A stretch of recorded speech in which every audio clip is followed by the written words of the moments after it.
In May 2025, 50 students attended Baileigh's Metal Fest to learn from some of the industry's best. Here are their testimonials.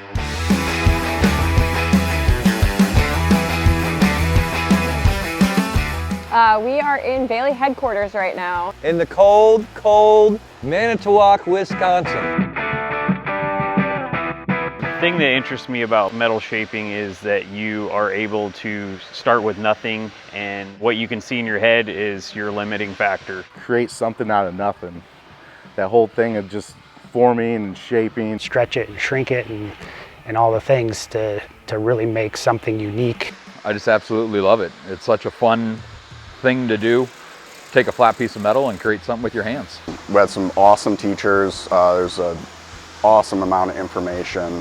The hands-on stuff was really important to be able to really get in there and take the knowledge beyond just the information. I really like the demos. It just gave me the opportunity to see pros that do this stuff day in, day out, use equipment that they're familiar with.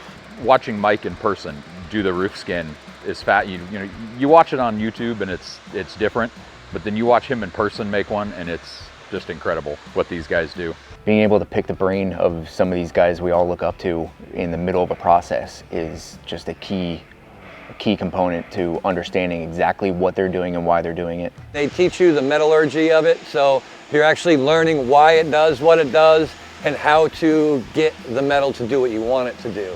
And then they let you apply it to your own application and let you try and build something. I come from Power Hammer. I was spoiled rotten because we have an MH19 at our shop. So I never had to do a lot of hand shaping, a lot of tucking on the stump and stuff. So that was really awesome to see that. The demos were perfect for people no matter what skill level they were at. There were certain things that everybody learned from each instructor on each machine. And I think that's pretty valuable. To see these guys with their muscle memory working the machines right in front of you, it's totally different than just watching YouTube videos. So very helpful to see that in person. I've done a fair amount of shaping now, and I still felt like I gained a lot of good knowledge. I learned so much. Everyone's been super helpful, informative, and it's been great. My favorite tool here probably are the bead rollers, because it's something that I use a lot in my shop, but I wasn't that fine-tuned on it. Like I learned just the first hour of talking about bead rolling, I learned more in that 1 hour than I have bead rolling for 5 years. I love the PH28, I think it is, the HD, the big one. That is just an absolute blast. It is amazing how fast that thing moves metal. I got to play with the Power Hammer for the first time this weekend, so playing with that MH19 is just, it's ruined me. I've always been like an English wheel guy, like nice and quiet, but the big, aggressive industrial, like you can really move some metal quick. It's definitely the Power Hammer, obviously. Like I said, I'm a blacksmith, so I love me a good Power Hammer. What I love about the Power Hammer is just the speed and the power behind it. It's a great piece of machinery. Definitely the Power Hammer. Second would probably be the English wheel.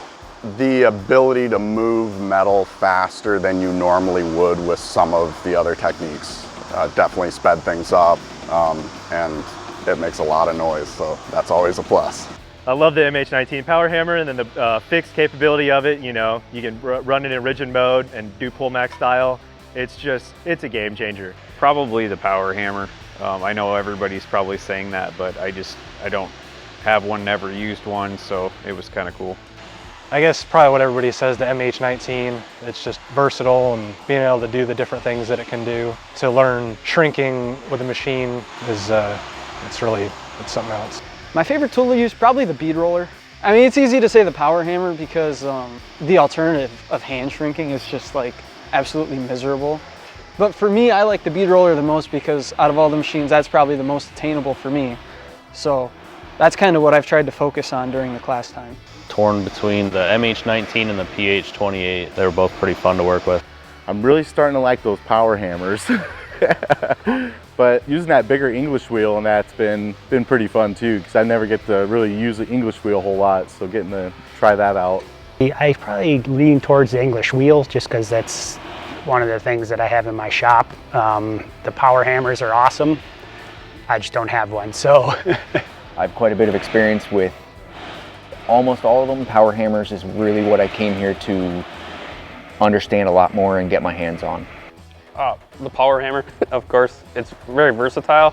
We did some shrinking on some of the other equipment, and being a beginner, it was hard to see what was going on, where the power hammer opened up and you could see the tuck and flatten out, and you could just get a better sense of what was going on. This one I made on the English wheel today. And then I made one yesterday on the hammer that I ran. This whole part was indented and I had the thin fold over on the side. It's in the car, I should have brought it in. So I've just been screwing around a little bit, started to build a like sort of a door panel style piece. Haven't really played too much with bead roller, so I wanted to take the time with Jared to sort of learn it and sort of see how it reacts and all that kind of stuff, because I've got a couple projects where this is going to come in handy. Actually, I have what I made right here. So one of them was the C10, and you can see the etching in the back, so it raises it out. And then the other one was a cool little lily I did for my girl, and I etched it and bead rolled it and did all sorts of stuff. And those are the two things that I wanted to take home. The rest of it, I just put in a scrap metal pile so someone else can play with it. So I made a custom gas tank. Not bad for my first time. So I used the power hammer, I used the English wheel, I used the planishing hammer. I think it came out pretty good. I got it nice and polished up. I made a gas tank. To make this, we started out with the power hammer to put the initial shrink marks in it.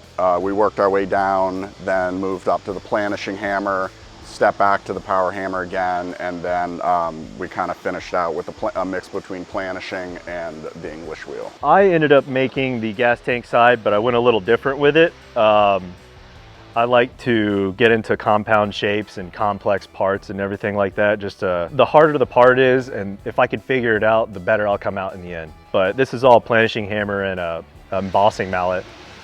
This is just playing with the power hammer. I decided to make it not only rolled this way, but rolled this way. Mainly was trying to get used to the control and that kind of stuff. The first day I made the hood scoop with Chris Rush, and then I did a little bead rolling, a little art piece with Jared.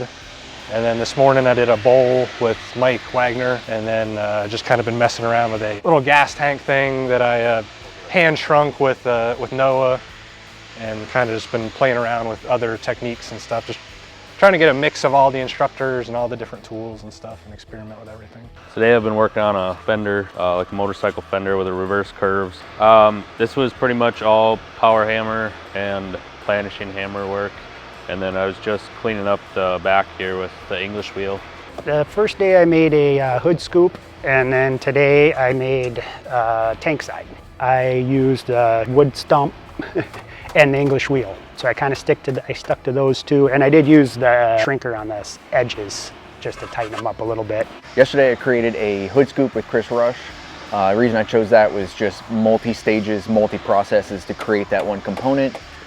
Today I decided to do a 32 Ford grill, and kind of, again, multi-stages, thumbnail shrinking, planishing, every last bit, and then I'm going to go back into bead roll the details into the grill. This is the Cobra hood scoop, working on it still, and I did a motorcycle fender yesterday. First of all, we started out with just a motorcycle fender, just to kind of get ourselves oriented, and then we played with the bead roller for a bit, and today we've been working on a Cobra hood scoop. Best part with this is it uses like every machine and goes through a lot of techniques, so you learn a lot just in this one piece. I made a couple different things. I made a gas tank, and right now I'm working on a hood scoop with some bead rolled designs on it. I actually love the idea of it being here at Baileigh, and I didn't know that when my boss signed me up for the class. I thought we were just going to go to some fabrication shop, but being able to be here and see all of the different machines and everything that you have here, and having the people that make the machine be here to teach the class is a really big deal, because they know exactly what to do, what not to do, how to operate the machine, and the proper way to get your settings for what you want.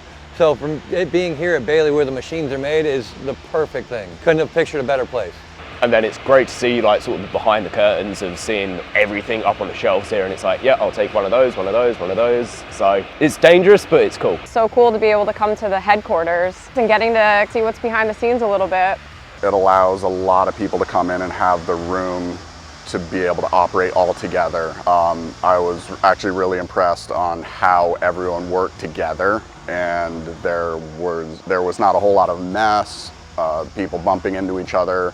The equipment was set up really well, so it's really the perfect spot. It's a perfect situation. It was set up very well. Awesome. I thoroughly enjoyed this location too. Man, Wisconsin is pretty beautiful. Being at their headquarters, seeing all the different tools. I didn't know that Baileigh made half the tools that they make. I was surprised to see welding tables, rotary, positioners, all types of different stuff.